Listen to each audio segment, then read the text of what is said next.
Welcome back, friends. So in submodule 1, we talked about the body. Now let's really delve into the mind. As raw as your body may feel, and as beat up and as bruised as you may feel, your brain has taken an enormous beating too when you made the brave decision to quit benzos. Yes, I really do believe the word brave is in order here. I'm proud of you. So remember, like your body, your brain and central nervous system wants to heal. I've talked to hundreds of people since my withdrawals, and most agree the mental side takes far longer to recalibrate over the physical. Only makes sense, right? Those benzos were up in your head working away and rewiring you for a long time after all. I'm 5 years out, and there are still a few issues I grapple with. I'm jumpier than I used to be, and 9 out of 10 exes will tell you prone to be a bit more irritable over loud noise and outright chaos. It also took a long time for my sleep to get settled and worked out. Now, like I said in submodule 1 about the body, don't anticipate anything, but at the same time, be prepared for anything. Some are going to struggle far more with the mental. That's okay. It's really easy to spin out of control, to get real dark when you're in this rough patch. Depression, even for those not really used to depression, may hit you like a hurricane in withdrawals. I mean, if you let it, life is going to seem pretty crappy at times during the worst of it. Many will feel hopelessness, wondering if they will ever get out of this pit. Others may isolate like I did, cutting off contact with the world. Let's be frank, some will and have decided to end their lives in the depths of this thing, and I can't stress, beg, or plead enough for you to just hold on. Decide to hold on for one more day, then decide on another, then another, because you will come out of this thing. Don't rob yourself or the world or what you will become. I feel like I've said it 1,000 times, but it will pass, and there you will be, a survivor. Now, if you or your loved one is having any thoughts of suicidal ideation, please take it seriously. Once again, please dial 911 or the crisis line at 988. That will be my last plea, I promise. So now let's jump in. After you quit, some of you are going to grapple with depression, but more often it's the tidal wave of anxiety that may really floor some of us when those benzos are stopped. Remember GABA? That amazing chemical that slows down our brain? So like we said, when the benzos are stopped, the receptors in your brain are stripped of the drug that was enhancing the GABA. And in simplistic terms, your brain speeds up again. So now here you are, your mind in overdrive. This is common, and this is what is known as rebound anxiety. Rebound anxiety is when your original anxiety comes back much stronger than before, when you quit the drug that was holding it at bay. So in withdrawals, my body was a mess, a real mess, just a big old shaking ball of anxiety. I was just in a sea of it and lived in a constant state of fight or flight. I did no breathing exercises, no meditation, nor was I eating or sleeping, which just fed the spiral and led to more anxiety. It's a vicious, nasty cycle, and it's easy to fall into. The rebound anxiety leads to other issues that were possibly there before, but have been hidden under the surface while you were on benzos. Let's look at some of the most common anxiety issues people wrestle with really quick. Phobias and intrusive thoughts are big ones, especially phobias concerning your own health. It's an easy slide into both because you start doubting whether you will ever not feel this crappy. It's an easy trap to fall into, as your brain wants to catastrophize your situation. You may start going down irrational paths, worrying nonstop and letting the anxiety rule the house of your mind. This can lead to OCD, or obsessive compulsive disorder, which feeds off your fears while it fixes nothing. Hillary, a mindset coach, will help you a great deal with this in a bit, so hold tight. Another issue many people grapple with is agoraphobia, which is a mix of the Greek word agora and the English word phobia. In ancient Greece, the agora was the loud and rowdy marketplace in the cities, full of yelling, animals, and nasty smells. So we named this condition agoraphobia, which happens when a fear develops of crowded, noisy places, or inversely, of big, empty places. This is normal, and like I said, it'll gradually get easier for you to go out your door as the withdrawals ease. Agoraphobia, OCD, anxiety, it's like your brain wants to kick you while you're down and create more and more issues. Like I said, lucky you, there are techniques my team and I will teach you to lessen this discomfort, so hold tight. I mentioned many times that sleep is often an issue during withdrawals. Benzos have strong effects on REM sleep, that good deep sleep we all need to keep functioning. So naturally, your sleep is going to be off when the benzos go. I probably slept a total of 2 hours a night for several weeks after my last little white pill. It really wears you down and it makes it extremely hard to recalibrate. When people finally do sleep, many reports having vivid dreams and even realistic nightmares.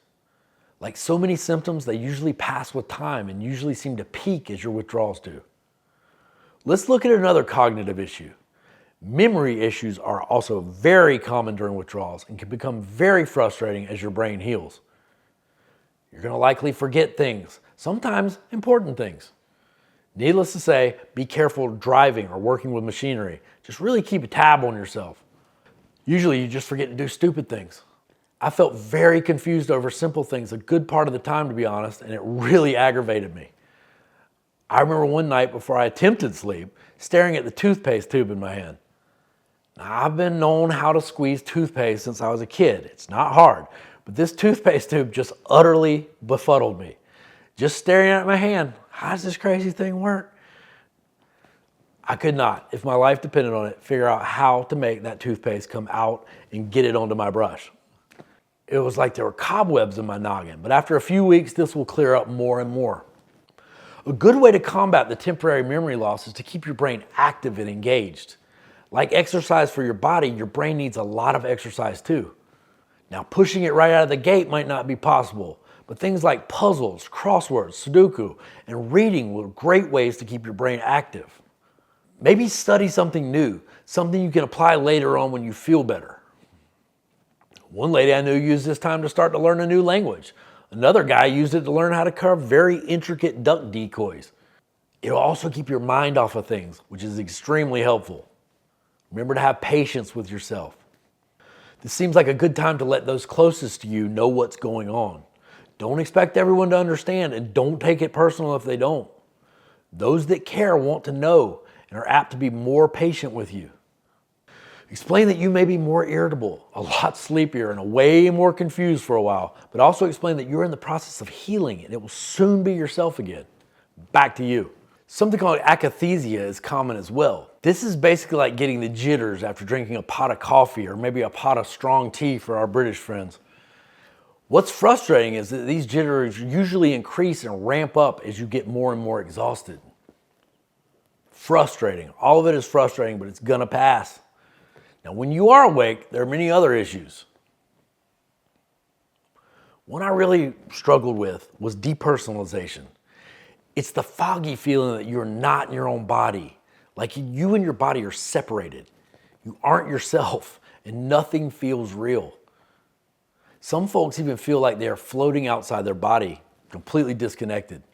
It sounds terrifying, but usually it's more surreal than frightening. Scientists believe it's the brain's way of insulating itself, and this happens sometimes after trauma. When you depersonalize, you often don't believe you have control over your body or your speech, but there are ways to snap out of it, and that works a good amount of the time.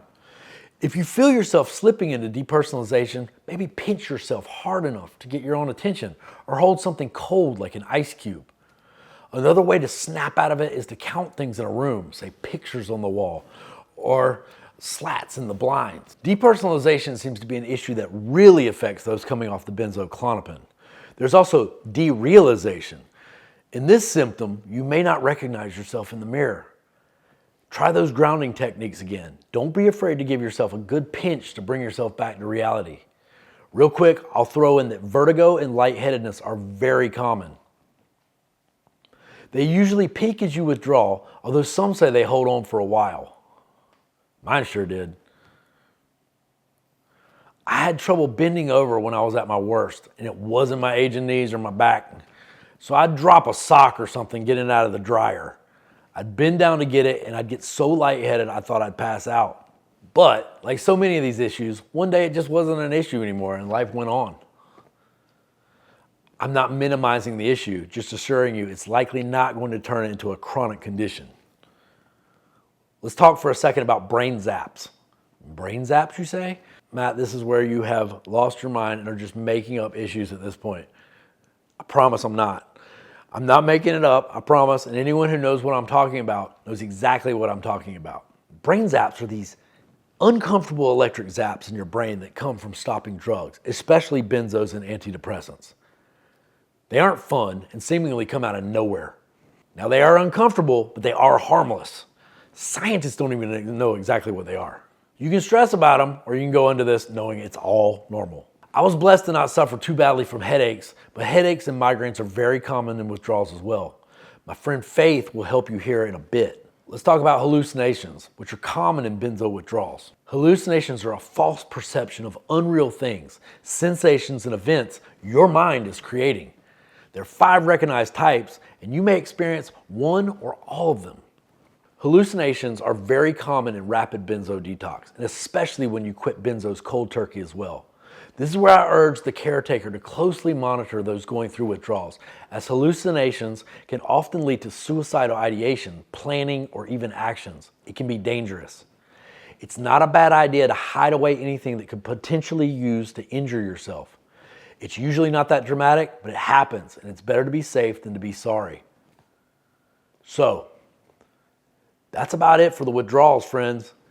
It's a lot, I know, and if we dissected every symptom in detail, we'd be here until Christmas. Wrapping the submodule on the neurological up, just know there are many other symptoms and issues associated with withdrawals, and no one case is the same as another. Remember again, it will pass, and you're going to come out stronger on the other side. We're impatient as humans, and like me, no doubt you just want it all to be over right now. I get it, but this whole healing thing takes time. Now here's the good news. This is where my friends and I step in for you to make your own withdrawals so much easier on your mind, body, and soul. In a moment, you will meet Hillary, who is a nationally known and very well-respected mindset coach, then Faith, who is a wellness and detox specialist. These 2 experts will help you reinvent and rebuild your new benzo-free life on your own terms with your own incredible skill sets. I urge you not to skip these last 3 modules, as they are beyond valuable and chock full of tools and techniques gained over many, many years. Keep your head up, friends, and I'll see you again in a bit.